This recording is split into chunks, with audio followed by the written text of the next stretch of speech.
नमस्ते। हमारे इस खास विश्लेषण में आपका स्वागत है। आज हम बात करने वाले हैं वैदिक कैलेंडर के उस दिलचस्प और थोड़ा रहस्यमयी 13वें महीने की, जिसे हम सब अधिक मास के नाम से जानते हैं। आज हम इसके पीछे छिपी उस अचूक गणितीय कार्यप्रणाली को तो समझेंगे ही, साथ ही उस गहरी आध्यात्मिक पौराणिक कथा पर भी चर्चा करेंगे जो इस अतिरिक्त महीने को इतना खास और शक्तिशाली बनाती है। तो चलिए बिना देरी किए आज के एजेंडे पर नजर डालते हैं। हम सबसे पहले बात करेंगे कॉस्मिक कैलेंडर गैप की, फिर देखेंगे पुरुषोत्तम मास का उदय, उसके बाद निष्काम दान के नियम, फिर जानेंगे कि कैसे ये कार्मिक रुकावटों को पार करने में मदद करता है, और अंत में बात करेंगे द अल्टीमेट कॉस्मिक रीसेट की। शुरुआत करते हैं हमारे पहले भाग द कॉस्मिक कैलेंडर गैप से। सबसे पहले इस लूनी सोलर सिंक्रोनाइजेशन की प्रैक्टिकल दिक्कत को समझते हैं। आखिर इस एक्स्ट्रा महीने को जोड़ने की जरूरत ही क्या पड़ती है? जरा सोचिए, क्या हो अगर हमारी सर्दियां खिसक कर गर्मियों के मौसम में आ जाएं? अजीब लगेगा ना? दरअसल पृथ्वी का जो सूर्य के चारों ओर चक्कर लगाने का ट्रॉपिकल साल है, वो करीब 365 दिनों का होता है। लेकिन दूसरी तरफ चंद्रमा का साइनोडिक चक्र, यानी एक अमावस्या से दूसरी अमावस्या तक का सफर, कुल मिलाकर सिर्फ 354 दिनों का लूनर ईयर ही बना पाता है। और अब क्योंकि ये दोनों बिल्कुल अलग अलग टाइमलाइन पर चल रहे हैं, तो जाहिर सी बात है एक बहुत बड़ा मौसमी असंतुलन या सीजनल ड्रिफ्ट पैदा हो जाता है। अगर इस अंतर को ठीक नहीं किया गया तो हमारे सारे त्योहार मौसम के हिसाब से बिल्कुल आउट ऑफ सिंक हो जाएंगे। बिल्कुल सही। ये अंतर हर साल पूरे 11 दिनों का हो जाता है, और इसी लगातार बढ़ते डेफिसिट की वजह से हर 32.5 महीने में हमारे कैलेंडर को एक बड़े करेक्शन की जरूरत पड़ती है, और यही जन्म होता है हमारे इस 13वें महीने का। अब हमारे पंचांग बनाने वाले इसके लिए एक बहुत ही सीधा सा मैकेनिकल रूल इस्तेमाल करते हैं। होता क्या है कि जब भी लगातार 2 अमावस्या बीत जाएं और बीच में कोई संक्रांति ना हो, यानी सूर्य का किसी नई राशि में गोचर ना हो, तो बिना संक्रांति वाले उस पूरे महीने को ऑटोमेटिकली अधिक मास घोषित कर दिया जाता है ना? बिल्कुल सीधा सा गणित। लेकिन कहानी यहाँ खत्म नहीं होती। बढ़ते हैं हमारे दूसरे भाग पुरुषोत्तम मास का उदय की ओर। सबसे दिलचस्प बात यह है कि कैसे एक छोटा सा गणितीय फिक्स या मैथमेटिकल करेक्शन अचानक से एक बड़ी आध्यात्मिक समस्या बन गया, जिसे सुलझाने के लिए सीधे ईश्वरीय हस्तक्षेप की जरूरत पड़ गई। हुआ कुछ यूं कि शुरुआत में इस अतिरिक्त महीने को बिल्कुल अशुद्ध मान लिया गया। इसे मल मास का टैग दे दिया गया। क्यों? क्योंकि इसका अपना कोई शासक ग्रह यानी रूलिंग प्लैनेट था ही नहीं। लेकिन फिर भगवान कृष्ण ने इस अनाथ महीने को अपना लिया। उन्होंने इसे अपना सर्वोच्च नाम पुरुषोत्तम मास दिया, और इसके आध्यात्मिक महत्व को कार्तिक महीने से भी 1000 गुना ज्यादा शक्तिशाली बना दिया। मतलब जो बिल्कुल रिजेक्टेड था, वो अचानक से सबसे खास बन गया। और यही 13वां महीना इतिहास का सबसे बड़ा कॉस्मिक लूप होल साबित हुआ। आपको ब्रह्मा जी का वो वरदान तो याद ही होगा, जिसके मुताबिक असुर हिरण्यकश्यपु को साल के 12 महीनों में से किसी में भी नहीं मारा जा सकता था। तो भगवान नरसिंह ने क्या किया? उन्होंने इसी अतिरिक्त अधिक मास का सटीक इस्तेमाल किया और उस अजेय माने जाने वाले असुर का वध कर दिया। ये घटना साफ दिखाती है कि ईश्वरीय न्याय दुनिया की किसी भी भौतिक या गणितीय गणना से कहीं ऊपर है। अब आते हैं भाग 3 पर, निष्काम दान के नियम। जैसे कि हमने बात की, इस महीने में रूलिंग प्लैनेट्स की कमी होती है, और ये चीज इस दौरान किए जाने वाले हर काम के नतीजों को पूरी तरह से बदल कर रख देती है।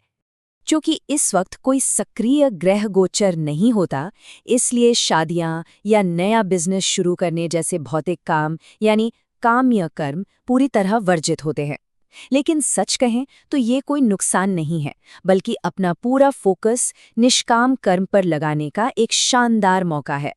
इसका सीधा सा मतलब है बिना किसी स्वार्थ या फल की इच्छा के पूरी तरह से आध्यात्मिक कार्यों में डूब जाना। जरा इस चार्ट पर गौर कीजिए। यहाँ हम देख सकते हैं कि कैसे इस दौरान किए गए कुछ खास तरह के दान सीधे तौर पर हमारे पूर्वजों के दोष और ग्रहों के बुरे प्रभावों को काट सकते हैं। उदाहरण के लिए, कांसे के बर्तन में 33 मालपुए का दान करने से पितृदोष शांत होता है। वस्त्रों का दान नवग्रहों के प्रभाव को ठीक करता है, और अगर रोज गौशाला में चारा दिया जाए तो वो साक्षात गोदान करने के बराबर पुण्य देता है। ये आध्यात्मिक रूप से वाकई में बहुत पावरफुल है। चलिए अब भाग 4 कार्मिक रुकावटों को पार करना की ओर बढ़ते हैं। अभी तक हमने जो भी आध्यात्मिक नियम देखे, अब हम उन्हें सनातन धर्म की एक बेहद अहम कड़ी यानी संतान और वंशावली से जोड़कर देखेंगे।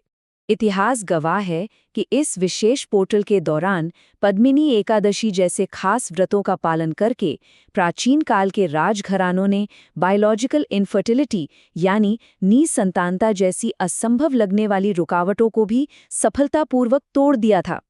पौराणिक कथाओं में जिक्र आता है कि कैसे रानी पद्मिनी ने इन्हीं व्रतों के जरिए एक योग्य और धर्मपरायण उत्तराधिकारी प्राप्त किया था।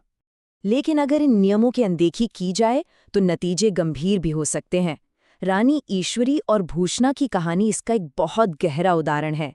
सरयू नदी के किनारे एक व्रत भूल जाने के कारण उन्हें अगले जन्म में जानवरों के रूप में जन्म लेना पड़ा और भारी दुख झेलना पड़ा। ये ट्रांसजेनरेशनल कार्मिक पावर है। लेकिन जब उन्होंने मानव रूप में वापस आकर सही तरीके से पश्चाताप किया, तब जाकर उनका पारिवारिक वंश फिर से बहाल हो सका।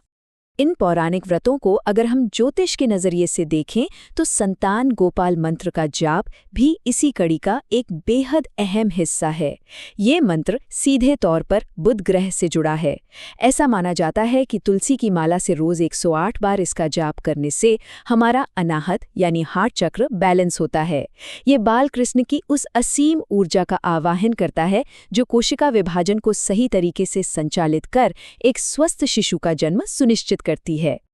अब इन सब कड़ियों को जोड़ते हुए हम पहुंचते हैं अपने आखिरी और सबसे अहम भाग पर, द अल्टीमेट कॉस्मिक रीसेट।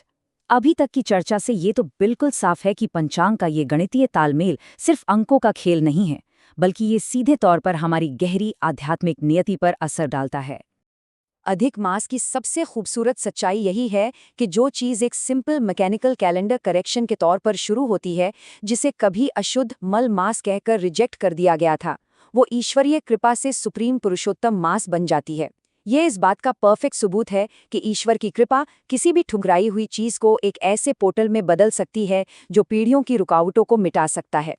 ये वाकई में हमारी आध्यात्मिक यात्रा का सबसे बड़ा कॉस्मिक रीसेट बटन है।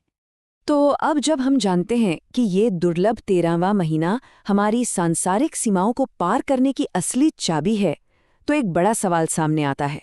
अगली बार जब ये ब्रह्मांडीय अवसर, ये कॉस्मिक लूप होल हमारे सामने आएगा, तो क्या हमारी आध्यात्मिक ऊर्जा सिर्फ रोजमर्रा की सांसारिक इच्छाओं में उलझी रहेगी, या फिर हम इस छिपे हुए पोर्टल का इस्तेमाल निस्वार्थ भक्ति करने और अपने परिवार की वंशावली को हमेशा हमेशा के लिए संवारने में करेंगे?